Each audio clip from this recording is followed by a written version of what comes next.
Hi అండి. ఈవేళ నేను మా సొంత ఊరు పాల్గొలు వచ్చాను. పాల్గొల్లో చాలా మంచి వ్యక్తి ఎవరైనా ఉంటే అది మన మంత్రి గారు నిమ్మల రామానాయుడు గారు. ఆయన తర్వాత ప్రజల్లో ఎప్పుడు అందరికీ అందుబాటులో ఉండే వ్యక్తి మా దుర్గేష్ గారు. ఆరంభం అనే పేపర్తో అందరికీ అందుబాటులో ఉండే వ్యక్తి, మంచి వ్యక్తి.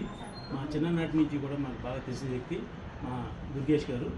ఈవేళ దుర్గేష్ గారి షాప్ దగ్గరికి వచ్చాను నేను. ఈ షాపులో ఈవేళ ఈవీ సైకిల్ నేను చూశాను, చాలా బాగుంది. ఇది మిలిటరీ కూడా తయారు చేసిన సైకిల్. ఇది సైకిల్ ఎందుకంటే దీంట్లో పొల్యూషన్ ఉండదు, ఇంకో వేరే విధమైన ఖర్చు లేదు మనకి. ఇది బ్యాటరీతో నడుస్తుంది కాబట్టి, ఈవీతో ఎలక్ట్రికల్తో నడుస్తుంది కాబట్టి చాలా పొదుపుగా మనం దీన్ని వాడుకోవచ్చు. ఇటువంటి మంచి సైకిల్ తీసుకుంటే ప్రమాదాలు జరగవు, అందరికీ అందుబాటులో ఉండే రేటు. ఇది మన మోటార్ సైకిల్ ఎంతో జస్ట్ లైక్ సైకిల్ కూడా, సైకిల్ మోటార్ సైకిల్ ఇది.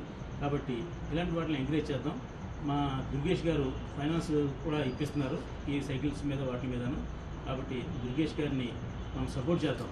ఎందుకంటే మంచిని సపోర్ట్ చేయడం కోసం. మంచి సైకిల్ తీసుకుంటే మన పిల్లలకి భవిష్యత్తు బాగుంటుంది, పిల్లలకి యాక్సిడెంట్లు అవ్వవు, దీనికి లైసెన్స్ అక్కర్లేదు, ఏం అక్కర్లేదు. ఇది కూడా కరెంట్ మీద నడుస్తుంది కాబట్టి, బ్యాటరీ మీద నడుస్తుంది కాబట్టి మనకు ఉపయోగపడుతుంది.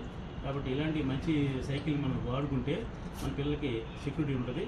ఆల్ ది బెస్ట్ దుర్గేష్ గారు. మాకు దుర్గేష్ గారు చాలా చిన్ననాటి నుంచి చిరకాల మిత్రులైన. ఈవేళ ఆయన పిలుపు మేరకు ఆయన షాప్ దగ్గరికి వచ్చాను, చాలా ఆనందంగా ఉంది ఆయన చూసి. ఈవేళ ఆయన చేసే పని ఏంటంటే ప్రతి వాళ్ళకి ఎప్పటికప్పుడు వార్తల సమాచారం అందజేయటం.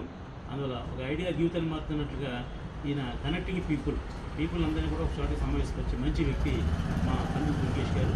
ఆయన మళ్ళీ మరొకసారి అభినందిస్తూ థ్యాంక్ యూ. మీ రామ సత్యనారాయణ, పాలకొల్లు నివాసి. Thank you.